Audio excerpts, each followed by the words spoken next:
Laura from Better Biz Academy here to talk about how to become a virtual VA. Now, a VA just stands for virtual assistant. It's like an administrative or executive assistant who does all of the work remotely, online, and on your own schedule and time. Many people are interested in becoming a virtual assistant, but are hesitant because it sounds like it's too good to be true. Now, I've been a virtual assistant since 2012, and I couldn't believe it the first time somebody hired me to do a project either. Somebody hired me to literally print some envelopes and drive those envelopes to the post office for his real estate company. I was using mail merge to create letters to construction companies about real estate opportunities, and he paid for the stamps and the ink and the paper and everything, and I just thought, well, this is weird. Like, I can't believe somebody's paying me for this.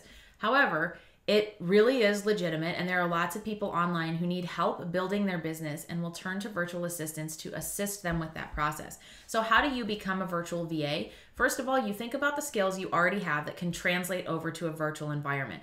Data entry, research, calendar management, email management, event planning, all of those things are types of tasks that could be handled by a VA. However, you might do something more specialized, like helping somebody run their podcast or their YouTube channel, for example, or managing all of their social media outlets and creating all of the graphics and materials that go along with that. So you will find virtual assistants across the board who do all different types of tasks, and some choose to specialize on a particular piece of software or a particular type of project. But it really begins with you deciding, what do you like? That's the coolest thing about starting your own business. What do you like doing? And you may not know the answer to that yet. So it's going to take some practice to figure out what you enjoy doing and maybe what you're not so crazy about. But that's really the first step to become a virtual assistant.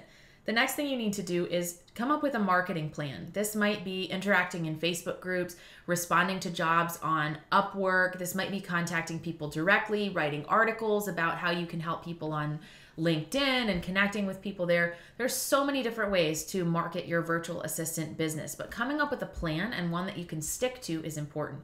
I encourage you to find 1 or 2 outlets where you're going to focus your virtual assistant marketing efforts, because if you spread yourself out too thin, you're not going to stick with it and you're going to give up too soon and not see any results. Landing your first virtual assistant client can take some time. It's going to take a while to continuously pitch people. You've got to be prepared to talk about what makes you different from other virtual assistants out there. Is it amazing turnaround time? Is it the fact that you've been in the administrative field for years? Is it that you offer amazing communication and have these specialty skills for a particular type of software or thing?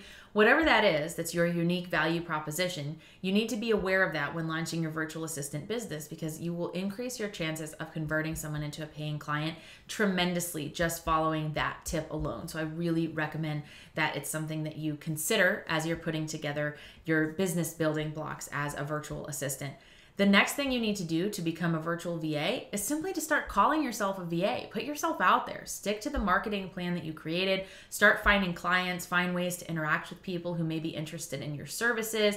Whatever your marketing plan is, pick something that you can be consistent with. Are you going to blog once a week? Are you going to do a Facebook Live once a week in a group where people like your ideal clients are hanging out? What are you going to do to pitch your services to these people? And then begin having conversations. Conversations over email, but especially over the phone or Skype, can be really valuable because they help tell you what your current clients or future clients really need, and you can tailor your services based on that. It's really that simple to become a virtual assistant. Take existing skills that you already have from your past volunteer or employment experience, translate it into an online atmosphere, select a marketing method you can stick to, and then start having conversations or pitching people. If you stick to this and are consistent with how you reach out to people and market yourself and your business, you will see results. Soon enough, you'll be nearly fully booked with virtual assistant clients and be interested in scaling your business to the next level. To learn more about becoming a virtual assistant, check out some of the other videos in this channel. We have a virtual assistant playlist. I've also got some great podcast episodes where I interview very successful VAs about how they got there.